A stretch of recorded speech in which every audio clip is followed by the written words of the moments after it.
პერიოდში მეწარმეობასთან საკმაოდ ხშირად ახსენებენ სიტყვა სოციალურს და ბევრ ადამიანში კითხვის ნიშნებს იწვევს თუ რას ნიშნავს სოციალური მეწარმეობა.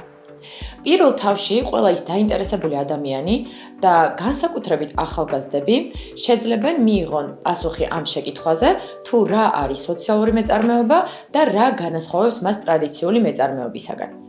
ამ თავში ადამიანები, რომელთაც სურთ იცოდნენ, თუ რა კრიტერიუმები ახასიათებს სოციალურ მეწარმეობას, რა გავლენის მქონე შეიძლება იყოს იგი საზოგადოებისათვის და რა როლის მატარებელი არის საზოგადოებრივი კეთილდღეობისათვის, შეძლებენ იპოვონ პასუხები და რაც ყველაზე მნიშვნელოვანი არის, განასხვავონ სოციალური მეწარმეობა ტრადიციული მეწარმეობისაგან.